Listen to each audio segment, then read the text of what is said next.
अशहदु अन्ना मुहम्मदुर रसूलुल्लाह। जानकारी सामने आई वो अपने आप में हास्यास्पद भी है और वो दुख देने वाली भी है। 22 अप्रैल की ये घटना है और 20 अप्रैल से वो स्थान बगैर सुरक्षा एजेंसियों की जानकारी के प्रारंभ कर दिया गया। यानी कि यह जानकारी दी गई कि पहले वहां पर सिर्फ अमरनाथ यात्रा के दौरान पर्यटक जाते थे, लेकिन 20 अप्रैल को बिना किसी सुरक्षा एजेंसी की जानकारी के वो स्थान खोल दिया गया। एक स्थान पे 1000, 500, 2000 लोग जा रहे हैं, उसमें पुलिस को जानकारी नहीं, सेना को जानकारी नहीं, सीआरपीएफ को जानकारी नहीं,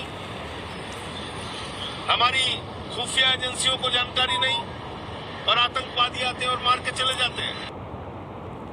ऑक्युपाइड कश्मीर को कब्जा करने का हमारे पास मौका था, बलूचिस्तान को बांग्लादेश की तरह अलग करने का, क्योंकि वहां लोगों में असंतोष था। और ऐसे समय में जब सेना अपनी बहादुरी और पराक्रम का परिचय दे रही थी, अमेरिका की धरती से भारत का सीज फायर डिक्लेयर किया जा रहा है। अमेरिका के दबाव में भारत का सीज फायर डिक्लेयर किया जा रहा है। 78 वर्षों से भारत की सरकार का एक ही स्टैंड रहा है, हम कभी तीसरे देश की मध्यस्थता को स्वीकार नहीं करेंगे। आज ट्रंप ट्वीट कर रहा है और भारत सीज फायर कर दे रहा है। ट्रंप ट्वीट कर रहा है और मोदी जी सीज फायर कर दे रहे हैं। किसके दबाव में आपने सीज फायर किया? क्यों सीज फायर किया?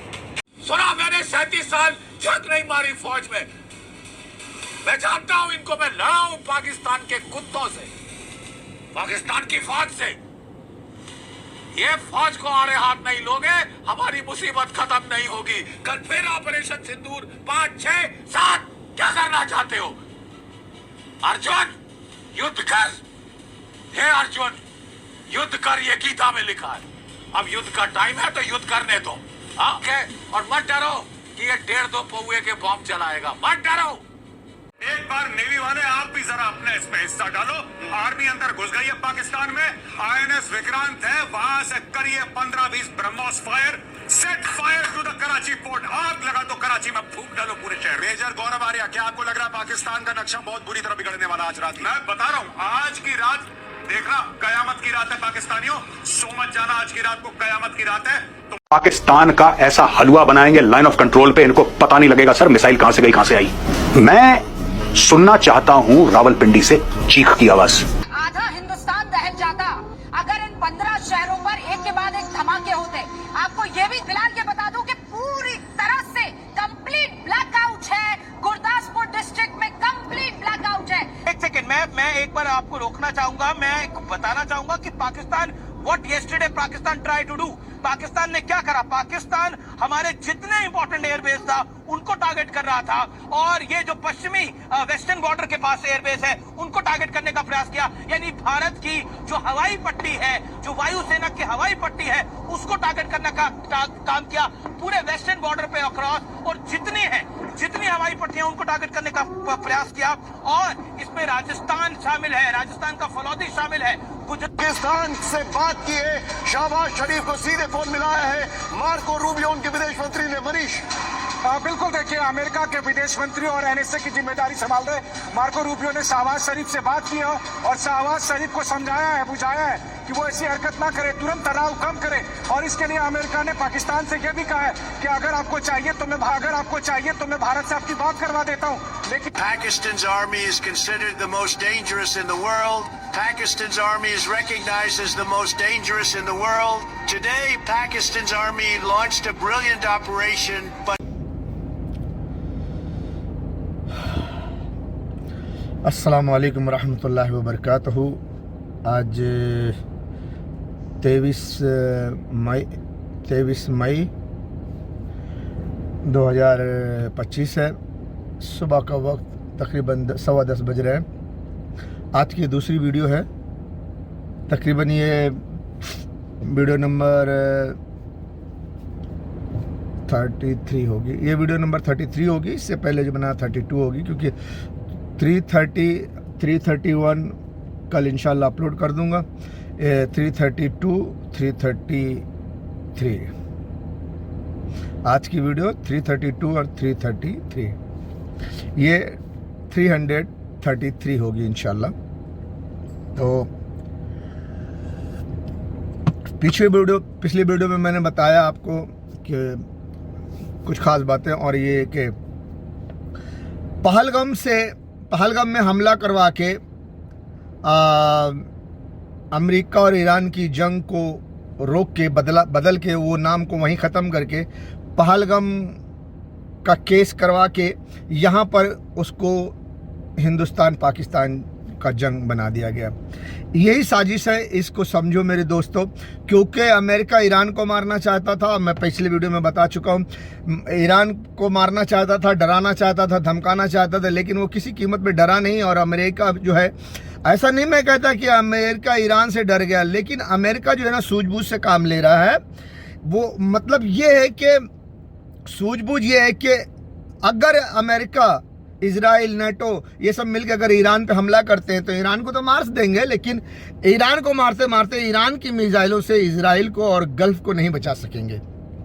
क्योंकि ईरान के पास बहुत सारी मिसाइल हैं, हो सकता है न्यूक्लियर बम भी हो, इजराइल ख़त्म हो जाए, और या गल्फ के पूरे पेट्रोलियम का जो कंपनी फैक्ट्री है, जो बड़ी बड़ी यूरोपियन फैक्ट्री है और दूसरी आरामको फैक्ट्रियां हैं जो पेट्रोल को वगैरह वगैरह सब बड़ी बड़ी कंपनियां हैं, तो वो सब तबाह बर्बाद हो जाएगा। वो सब को फिर से बनाने के लिए, वो पूरा स्ट्रक्चर फिर से खड़ा करने के लिए कितना पैसा, कितना टाइम लगेगा, कितना वक्त बर्बाद होगा, ये है अमेरिका को दिमाग, अमेरिका को ये है। और यही चीज जो है हिंदुस्तान को नहीं है, हिंदुस्तान की फौज को नहीं है, हिंदुस्तान की पुलिस को नहीं है, हिंदुस्तान के इंटेलिजेंट को नहीं है, हिंदुस्तान की आवाम को नहीं है। और हिंदुस्तान की फौज, हिंदुस्तान के इंटेलिजेंट, हिंदुस्तान के पुलिस, हिंदुस्तान के मिनिस्टर को चाहिए पैसा। पैसा चाहिए, कुछ भी करवा लो, कुछ भी बकवा लो। तो हिंदुस्तान में तो पैसा बढ़ता है। मैं आपको ये बताऊंगा कि 6-7 मई की रात को जो हिंदुस्तान ने रात के अंधेरे में 2:30 बजे हमला किया है, पाकिस्तान पे हमला किया, उसके बाद 7, 8, 9, 10 को जो पाकिस्तान ने इंडिया की धुलाई की है, हालांकि इंडिया में जुलूस निकाला जा रहा है, हम जीत गए, हम ऐसा कर दिए। अबे बेशरम, तो जीत गए? अबे तुम्हें हमला किया था, तुम ही भाग कर गए हो, कैसे जीत गए? नाटक करते हो, हार गए हो, जलील होकर मार खाए हो, बहुत मार खाए हो जहां तक मैं समझता हूं। हालांकि मैंने देखा कि वेपन्स सब कुछ तो इंडिया का भारी था, फौज इंडिया की भारी थी, पाकिस्तान का वेपन ज़्यादा नहीं था, पाकिस्तान के ज़्यादा मिलिट्री नहीं, ज़्यादा सिस्टम नहीं, लेकिन एक सिस्टम जो नज़र आया है पाकिस्तान को बहुत सुपर है, और उसको जो इस्तेमाल करने का तरीका है वो भी बहुत सुपर है। जैसा कि मेजर गौरव आर्या साहब ने कहा था कि पाकिस्तानियों कहां से मिसाइल जाएगी, कहां से मिसाइल आएगी, हम तुम्हारा ऐसा हलवा बनाएंगे कि तुम देख। आजकल मेजर गौरव आर्या साहब कुत्ते की तरह भौंकते हैं, बहुत भौंकते हैं। उनको पता नहीं कि तुम कितना भी कुत्ते की तरह भौंक लो, मार खाओगे लास्ट में। और भौंक के तो रह गए, 15-20 मिसाइल छोड़ दो कराची में, कयामत बर्पा कर दो। पाकिस्तानियों, आज की रात तुम्हारे लिए कयामत है। अबे खजूर गौरव आर्या, तू कयामत कायम करेगा? मार खा के आ गया, वो बोल पहले। बहरहाल, और कुछ मिनिस्टर भी ऐसे ही बोलते हैं क्योंकि उनको पैसा मिलता है। पहले मैं याद दिला दूं, फिर मिनिस्टर की बात सुनाऊंगा आपको, अभी सुनाऊंगा। पाकिस्तान, तू मेरा बाप, मैं तेरा बाप हूं, तू मेरा बेटा है, मैं तेरा बाप। पाकिस्तान कौन, हिंदुस्तान बाप है, कैसे नारा लगा, अभी सुना दूंगा यार। बड़ी बड़ी बोल तो है हमारे नेताओं को, हमारे भारत के लोगों को कि पेशाब कर देंगे बह जाएगा। एक जर्नलिस्ट बोला कि हम अपने कैदियों को छोड़ देंगे तो पाकिस्तान पूरा फतेह करके आ जाएंगे, ऊंचे पे खड़े होकर पेशाब कर देंगे तो पाकिस्तान बह जाएगा। अबे गए थे, बहुत मिट्टी में मिला देंगे, मिट्टी में मिला देंगे, यहाँ से मिसाइल जाएगी, वहां से मिसाइल जाएगी, हलवा बना देंगे। लेकिन कितने दिन में? 7, 8, 9, 10, 3 दिन, 7, 3, 10, 3 दिन में ऐसा मारा कि अमेरिका तक जाके हाथ जोड़ के खड़े हो गए, भैया सीज फायर करवाओ। भैया ये जंग तो इंडिया पाकिस्तान की थी, अमेरिका का क्या नुकसान? वो काहे को सीज फायर कराए, काहे को इंटरफेयर कराए? बगैर तुम दोनों में से किसी के बोले के बगैर वो कैसे सीज फायर करवाएगा? थोड़ा बुद्धि लगाओ। इस बात को तो तुम मानते ही नहीं हो कि ये जंग अमेरिका ने लड़वाई है। ये जंग अमेरिका ने पहलगाम में सब करवा के, अमेरिका, इजराइल, हिंदुस्तान की हुकूमत से मिलकर ये सब प्लान करके पहलगाम में करवा करके पाकिस्तान पे झूठा इल्जाम लगवा के हमला करवाया है। इस बात को तो मानोगे नहीं, तो फिर इसी बात को मान लो कि अमेरिका का क्या इंटरफेयर, यहाँ मध्यस्थता की क्या जरूरत है? अरे लड़ लेने दो, अभी तो 3 दिन हुआ है ना।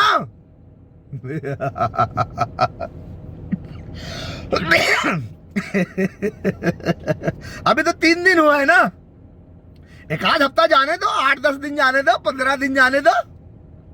3 ही दिन में अमेरिका आ गया है, रुको रुको रुको, सीज फायर काहे को भैया? और वैसे पूरा हिंदुस्तान जानता है Israel America Pakistan, Israel America Hindustan के साथ है, तो हिंदुस्तान की हमदर्दी में खड़ा हो गया, बंद करो जंग बंद करो। काहे? पाकिस्तान वहां मार रहा है। तो हम आपको बता दें, थोड़ा सा मैं ज्यादा बात नहीं करना चाहता, मैं आपको दिखाना चाहता हूं कि आखिर बात क्या है, हिंदुस्तान की हुकूमत लोगों को कैसे इस्तेमाल कर रही है हिंदुस्तान में। मैं इस साजिश से पर्दा हटाना चाहता हूं। कोई मैं हिंदुस्तान की बुराई करने नहीं बैठा हूं, कौन जीता कौन हारा इसकी बुराई नहीं है। मैं सच, कड़वा सच ऐसे हिंदुस्तानियों के मुंह पे मार के उनको बताना चाहता हूं कि अपनी औकात देखो। तुमको उल्लू बनाया जा रहा है, तुमको मूर्ख हो, तुमको मूर्ख हो, बिल्कुल तुम मूर्ख हो, तुमको उल्लू बनाया जा रहा है, तुमको पागल बनाया जा रहा है, तुमको इस्तेमाल करने के लिए तुम्हारे को चने के झाड़ पे चढ़ाया जा रहा है। समझो इसको। अभी कुछ थोड़े दिन पहले आप गौर करो, फौजी जवान देखो, अब एक बात पहले बोल दूं, जंग, बॉर्डर पे जंग हुई, मारा कौन गया? लाशें किसके घर में गई? मिनिस्टर के अनाही ना। फिर फौजी जवान की लाश कहां गई? किसानों के घर में, गरीब मजदूरों के घर में, रोजमर्रा की जिंदगी जीने वालों के घर में। जो उन लोगों के घरों में वो लाशें गई जो लोग बेचारे बहुत मुश्किल से 2 वक्त की रोजी रोटी कमाते थे। 25,000 50,000 के लिए तनख्वाह के लिए काम करने वाले फौजी जवान वो जाके फौज में भर्ती होकर अपना पेट पालते, अपने बीवी बच्चों का। तुम्हारे फौजी जवान के मुंह से सुना है कि देखो हम भूखे मर रहे हैं, भीख मांग रहे हैं। फौजी जवान का आज ये हालत है। भूल गए वो दिन जब रोटी के लिए फौजी जवान ने शिकायत की थी कि हमको खराब रोटी देते हैं, तो उनको सस्पेंड कर दिया गया, उनको नौकरी से निकाल दिया गया। उन्होंने, सारे फौजियों ने जुलूस निकाला, रैली की, अपना सब आप बीती बताई। भूल गए। लेकिन अभी नेता बोलेंगे हमारे वीर जवान, हमारे वीर जवान, बड़े चने झाड़ पे चढ़ाएंगे, लेकिन एक रोटी के लिए उसको नौकरी से निकाल दिया। बात सुनो, गलत रास्ते पे ना जाओ।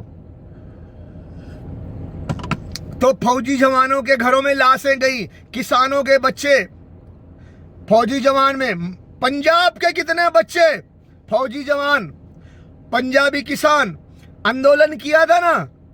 एक तरफ हिंदुस्तान की सरकार कानून बनाती है, मैं कानून तो पढ़ा नहीं हूं, लेकिन उसमें कुछ कानून को सुना हूं तो उसके मुताबिक बोल रहा हूं। कुछ ऐसे शर्तें जिसमें घुमा फिरा के थोड़े दिन के बाद, कुछ साल के बाद किसानों की जमीन छीन ली जाएगी। बेचारे किसान बेजमीन वाले हो जाएंगे। किसानों की जमीन छीनने का कानून, किसानों के खिलाफ कानून बनाया, ड्राइवर के खिलाफ कानून बनाया, मुसलमानों को उनके घरों से निकालने के लिए, उनके घरों पे बुलडोजर चलाने के लिए, उनको इस देश से निकालने के लिए एनआरसी सीए लगाया। क्या क्या हुकूमत ने कानून नहीं बनाया। आज उन्हीं किसानों के घर में बॉर्डर पे लड़ने वाले फौजी जवानों की लाशें जा रही हैं। वही फौजी जवान अपने बेटों की लाशें उठा रहे हैं। और मिनिस्टर बड़े बड़े बोल वाले मिनिस्टर, थोड़ा बड़े बोल वाले मिनिस्टर को सुन लो, फिर हम तुमको आपको बताएंगे मिनिस्टर क्या उठा रहा है। किसान जवान तो ए भैया, किसान जवान तो अपने जवान बच्चे का लाश उठा रहा है। फौजी जवान शहीद हो गया, ले जाके भैया शहीद हो गया, 2-4 तोप के गोले दगाए और ले जाके जवान के माई बाप को दे दिए। उसके धर्म पत्नी रो रही है, माँ रो रही है, बहन रो रही है, भाई रो रहा है, बाप रो रहा है। हाँ, मरवा दिया बड़ी बड़ी बात करके अंग्रेजों के लिए, और भी देश के लिए नहीं, जंग अंग्रेजों के लिए। और देश के नेता बड़े बड़े डायलॉग मारते हैं। सुनो सुनो सुनो।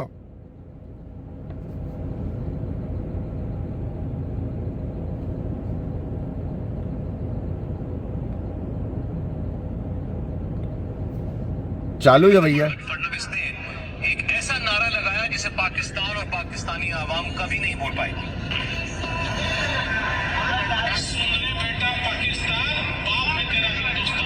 सुन ले बेटा पाकिस्तान, बाप है तेरा हिंदुस्तान।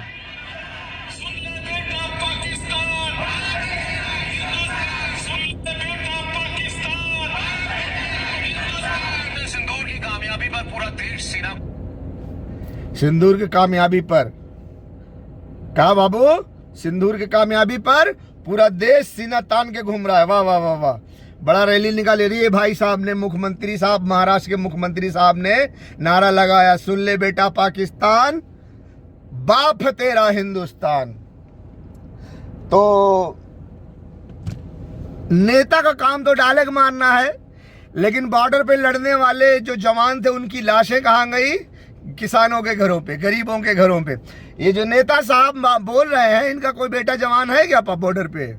हाँ नहीं, ये अपने बेटे को भी नेता ही बनाएंगे और ऐसा ही बोलेंगे, सुन ले बेटा पाकिस्तान, बाप है तेरा हिंदुस्तान। लेकिन हिंदुस्तान को पाकिस्तान ने इस 3-4 दिनों में 7 मई के सुबह में 7 मई से 10 मई तक जो धुलाई की है, मैं वो वीडियो जरूर दिखाऊंगा कि सुन ले बेटा पाकिस्तान, बाप है तेरा हिंदुस्तान।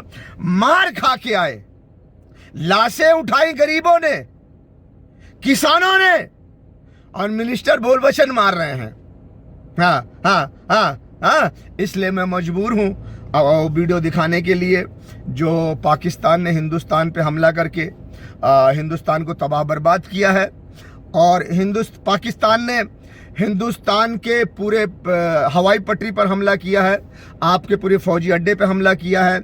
देखिए, मैं बताते चलूँगा, वीडियो बाद में दिखाऊंगा, लेकिन आपको बताते चलूँगा, क्योंकि जैसे ही जंग शुरू हुई, पहली वीडियो मैंने सुबह में देखी, लेकिन ये मुझे यकीन न हुआ कि रात को आज हिंदुस्तान ने हमला कर दिया है 7 मई को। मैं अपने कंपनी में गया तो कुछ अरबी लोग थे, उन्होंने मुझसे कहा कि अरे यार तू इंडिया गया, देख कैसा तेरा इंडिया वाले ने पाकिस्तान में हमला कर दिया। हमने पागल हो गया, जंग होगी अभी।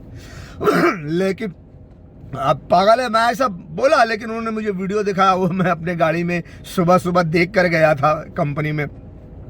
तो बहरहाल थोड़ा एक्टिंग तो करना पड़ता है, तो मैंने कहा नहीं यार जंग वंग नहीं होती। लेकिन बहरहाल वो पहली वीडियो जो मैं सुबह ही सुबह देखा था, वो वीडियो मैं आपको दिखा दूंगा। और रात के अंधेरे में हिंदुस्तान ने हमला किया, और बता के हमला किया। 2 दिन पहले वीडियो जारी कर दी थी इंडिया के नेशनल मीडिया ने कि हमने यहाँ आतंकवादी के ठिकाने डिटेक्ट कर लिए हैं, मदरसा, मस्जिद, और ये हाफिज सईद का ठिकाना है, ये फलान ढिमा का ठिकाना है, हम इनको यहाँ मारेंगे। 2 दिन के बाद जब हमला किया, तो आप सोचो, सभी लोग सोचो, चाहे मिनिस्टर हो, चाहे पुलिस वाले हो, चाहे फौजी जवान हो, चाहे आम आदमी हो, चाहे हिंदू हो, चाहे मुसलमान हो, चाहे सिख हो, चाहे ईसाई, कोई भी हो, जब आपने 2 दिन पहले सब वीडियो दिखा दिया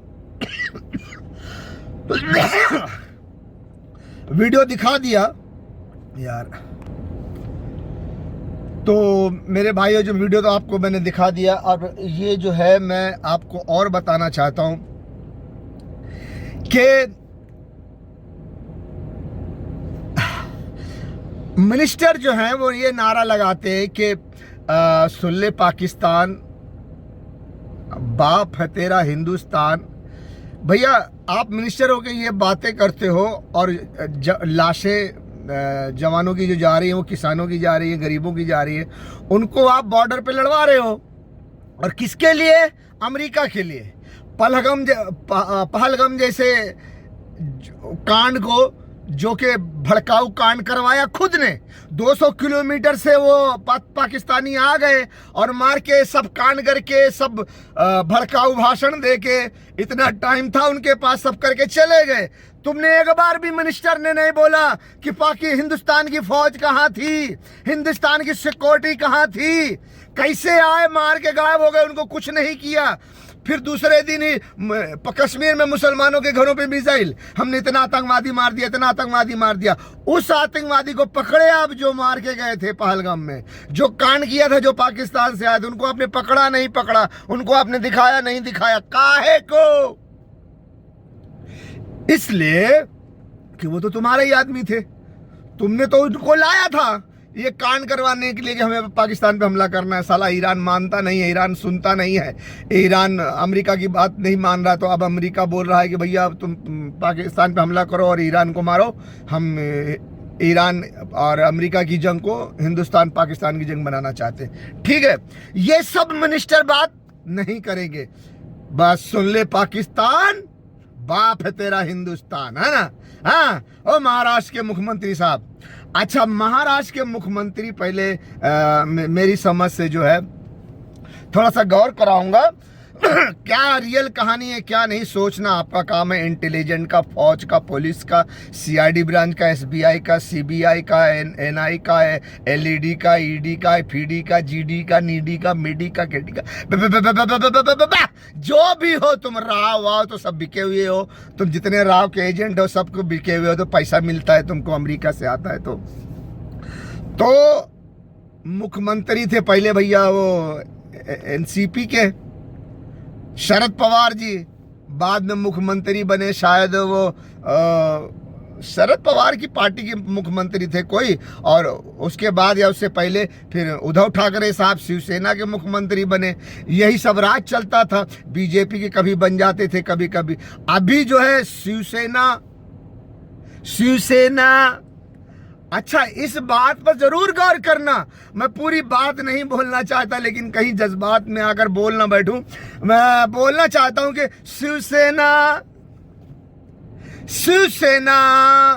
शिवसेना की इतनी बड़ी पार्टी महाराष्ट्र में, बाला साहेब ठाकरे की पार्टी, उनके पूर्वज, उनके बेटे, सबका नाम है उद्धव ठाकरे साहब मुख्यमंत्री बन चुके हैं। पूरे बाला साहेब ठाकरे के मानने वाले उद्धव ठाकरे साहब को मानते थे।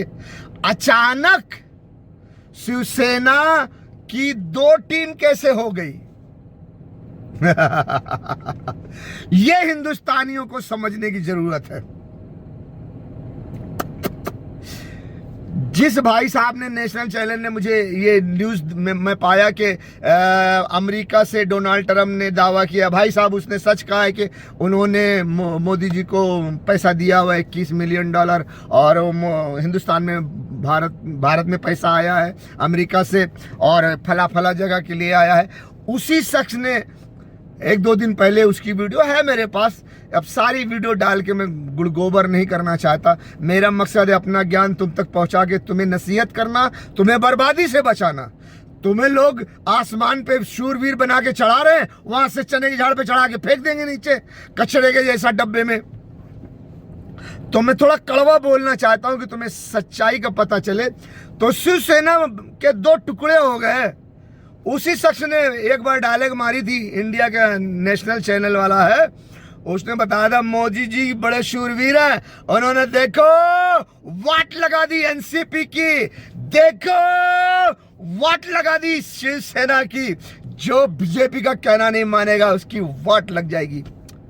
मैं सेम वर्ड नहीं बोल रहा हूं, इसी तरह कुछ उस मीडिया वाले ने बड़ा जज्बाती बातें करके मोदी जी की तारीफ की थी, मोदी जी को हवा बनाया था, मोदी जी को बहुत बड़ा बनाया था सियासतमंद, और कहा था कि मोदी जी ने देखो तख्ता पलट दिया एनसीपी का और शिवसेना का, तोड़ फोड़ के रख दिया। हाँ तो सही है, एनसीपी के बारे में किसको तोड़ा किसको नहीं तोड़ा ज्यादा नहीं मालूम, लेकिन शिवसेना की तो 2 पार्टी तोड़ के बना दी है। यहां तक कि शिवसेना की वो जो धनुष बाण था ना, वो उसकी जगह पर मशाल बना दिया है।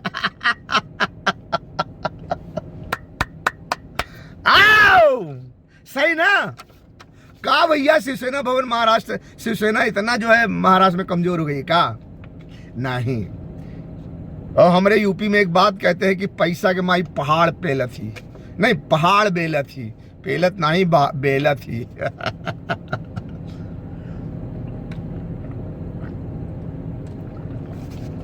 पैसा की माई पहाड़ बेला थी। और जब मैं वो टाइम उसके बाद जब मैं सफर गया था, इंडिया में था, तो मैं सुन रहा था, सब कान लगाया हुआ था, तो लोग बता रहे थे कि फला जगह ऑफिस में पैसा बट रहा है, जाओ ले लो। मैंने किसको बट रहा है भाई? मिनिस्टरों को यार। काहे के लिए? अरे बट रहा है, तुम समझते हो तो फिर काहे को पूछते हो? पैसा बांटा गया था, बुला बुला के पैसा बांटा गया था। अच्छा बताओ पैसा कहां से आया था? अच्छा बताओ शिवसेना की टीम कैसे टूट गई?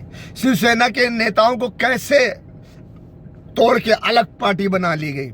बोला तो गया कि उद्धव ठाकरे जो है वो अपने बाप के नक्शे कदम पे नहीं है, वो तो ऐसे है वैसे है, और जो दूसरी पार्टी है वो बाला साहेब ठाकरे के नक्शे कदम पर है। अरे वो अपना अपना अंदाज है डायलॉग बाजी का, बोले ना। तो क्या इतना बोलने से वो शिवसेना के बरसों पुराने मिनिस्टर्स उद्धव ठाकरे साहब को छोड़कर बाला साहेब ठाकरे के बेटों को छोड़कर चले जाएंगे? जाएंगे? अरे ना ही ना जाएंगे बाबू, ना ही जाएंगे। काय को नहीं जाएंगे? उनको बहुत सारा पैसा दिया गया, और पैसा के माई पहाड़ बेला थी। पैसा लो, पैसा आया ना अमेरिका से, हिंदुस्तान में पैसा आया ना अमेरिका से। आपका मीडिया बताया ना, इतना काफी है। पाकिस्तान अमेरिका से पैसा आया हिंदुस्तान के लिए, नेपाल के लिए, बांग्लादेश के लिए, अमेरिका से। अब भाई सब देश के लिए अमेरिका क्यों पैसा देता है? आज अमेरिका पैसा देता है तो कंट्रोल भी वही करेगा। सोचो, जो पैसा देगा तो काम भी उसकी मर्जी का होना चाहिए। तो आप सोचो कि अमेरिका की मर्जी से काम कौन कैसे करवाएगा? इंटेलिजेंट हो काएगा। घास खाते हो कारे बुढ़वा नहीं के ससुर फोकट के हराम के पैसा देश के खाए के चुप पे जाके बैठ जाता। दिमाग से सोचो कि शिवसेना काहे दो टुकड़ा कराई गई? पार्टियां मजबूत करने के लिए काहे को विधायक को खरीदा गया? अब बहुत पैसा लगा होगा, इतना पैसा कहां से आया? हाँ भैया, इतना पैसा कहां से आया? शिवसेना जैसी पार्टी को दो टुकड़े कर दिए, तो सोचो कितनी बड़ी पॉलिसी, कितनी बड़ी साजिश होगी। तो ये सारी साजिश को एक वीडियो और बनाऊंगा बस। ये सारी साजिश को समझो। ये वीडियो जरा खराब है, कुछ बोल नहीं पाया, क्योंकि ईरान पर डायरेक्ट अमेरिका इजराइल हमला नहीं कर सकते। अगर वो करते हैं डायरेक्ट ईरान पर हमला, तो ईरान पहली फुर्सत में इजराइल का नामो निशान मिटा देगा। इतनी मिसाइल्स उसके पास, इतने हथियार हैं, और वो इजराइल भी जानता है, अमेरिका भी जानता है, ब्रिटेन फ्रांस भी जानते हैं, ऑस्ट्रेलिया भी जानता है। इसीलिए डायरेक्ट ईरान पर हमला कोई नहीं करेगा। क्यों? इजराइल खत्म हो जाएगा, इजराइल को सेव करना है। इसलिए ईरान को हिंदुस्तान से मारा जाए, हिंदुस्तान को इस्तेमाल करके ईरान को मारा जाए, ताकि ईरान अगर कोई जवाबी कार्रवाई करे तो वो हिंदुस्तान में करे, इजराइल सेफ रहे। इसीलिए ईरान को मारने के लिए हिंदुस्तान को चुना गया है। इन लाशों को, गोश्त के टुकड़ों को देखकर तुम्हें गैरत क्यों नहीं आती? तुम कैसे सोते हो? तुम कैसे पीते हो? तुम कैसे खाते हो? तुम कैसे जिंदगी गुजारते हो? ए बेगैरतों, ए जर्देलो, ए हुक्मरानों, तुम कब जागोगे? कब जागोगे? ए बेगैरत हुक्मरानों, इन लाशों को, गोश्त के टुकड़ों को देखकर तुम्हें गैरत क्यों नहीं आती? तुम कैसे सोते हो? तुम कैसे पीते हो? तुम कैसे खाते हो? तुम कैसे जिंदगी गुजारते हो? ए बेगैरतों, ए जर्देलो, ए हुक्मरानों, तुम कब जागोगे? कब जागोगे? वो बेचारे फरियाद कर रहे हैं, बुला रहे हैं तुम्हें। कोई हाफिज कुरान आर्मी चीफ साहब रसूलुल्लाह की उम्मत कट रही है, लोग उनके आज़ा के टुकड़े चादर में समेट रहे हैं। तुम अपने एटम बम और मिसाइलों के साथ तमाशा देख रहे हो। हमसे बर्दाश्त नहीं हो सकता, हम ये नहीं देख सकते, हम ये बर्दाश्त नहीं कर सकते। जुर्रत करो।